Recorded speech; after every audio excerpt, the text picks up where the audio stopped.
কাফেরেরা নতুন নতুন ধরনের অনেক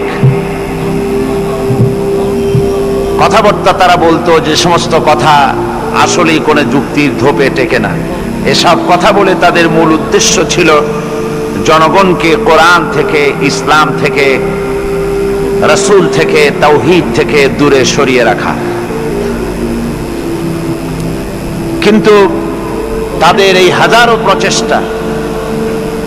হাজারো প্রচেষ্টা কোনো কাজে লাগেনি। আল্লাহ পাক তার দ্বীনকে, তার কোরআনকে চালু রেখেছেন। আজকে যেখান থেকে আমরা আলোচনা শুরু করব সেখানে ওই কথাগুলি বিধৃত হয়েছে। আমরা শয়তানের ওয়াসওয়াসা থেকে আল্লাহর কাছে পানাহ চেয়ে নিয়ে তারপরে শুরু করতে চাই। সবাই পড়েন আমার সাথে, আউযু বিল্লাহি মিনাশ শাইতানির রাজীম।